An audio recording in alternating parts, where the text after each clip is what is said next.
بسم الله الرحمن الرحيم. عما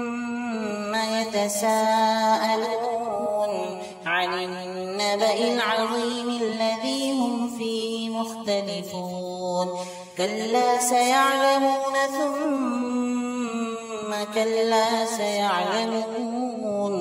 ألم نجعل الأرض مهادا والجبال أوتادا وخلقناكم أزواجا وجعلنا نومكم سباتا وجعلنا الليل لباسا وجعلنا النهار معاشا وبنينا فوقكم سبعا شدادا وجعلنا سراجا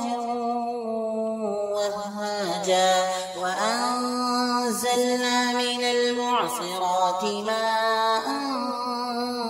ثجاجا لنخرج به حبا ونباتا وجنات ألفافا إن يوم الفصل كان ميقاتا يوم ينفخ في الصور فتأتون أفواجا وفتحت السماء فكانت أبوابا وسيرت الجبال فكانت سرابا إن جهنم كانت مرصادا للطاغين مآبا لابثين فيها أحقابا لا يذوقون فيها بردا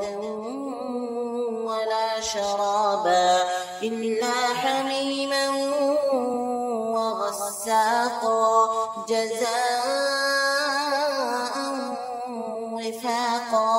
إنهم كانوا لا يرجون حسابا وكذبوا بآياتنا كذابا وكل شيء أحصيناه كتابا فذوقوا فلن نزيدكم إلا عذابا إن للمتقين مفازا حدائق وأعنابا وكواعب ترابا وكأسا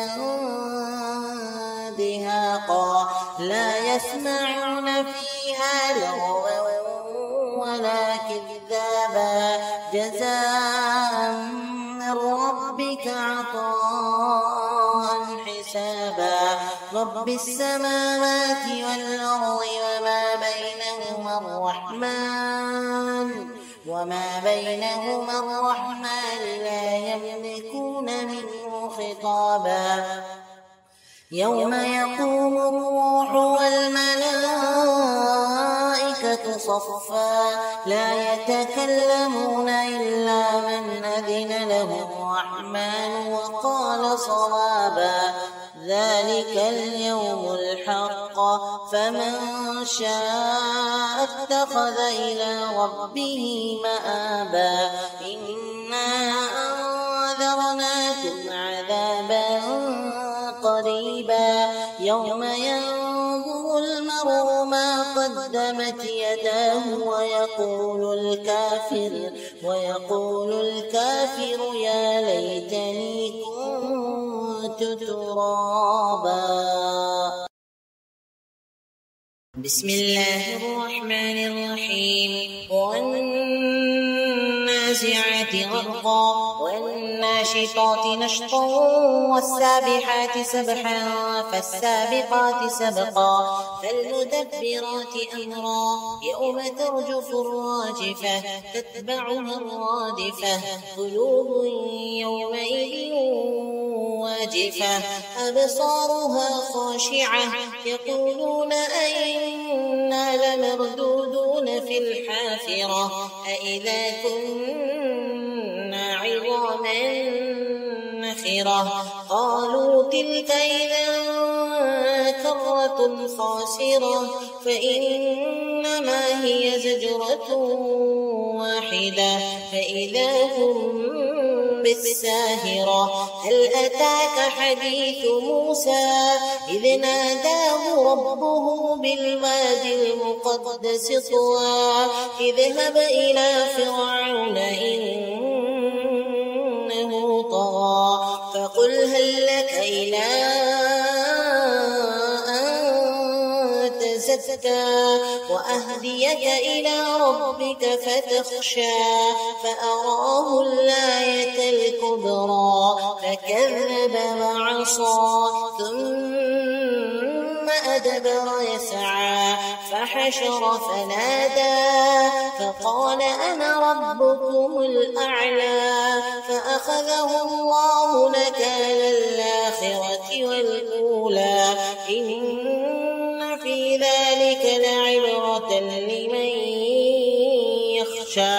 أأنتم أشد خلقا أم السماء بناها رفع سمكها فسواها وأغطش ليلها وأخرج ضحاها والأرض بعد ذلك دحاها أخرج منها ماءها ومرعاها والجبال أرساها متاعا لكم ولأنعامكم فإذا جاءت الطامة الكبرى يوم يتذكر الإنسان ما سعى وبرزت الجحيم لمن يرى فأما من طغى وآثر الحياة الدنيا فإن الجحيم هي المأوى وأما من خاف مقام ربه ونهى النفس عن الهوى فإن الجنة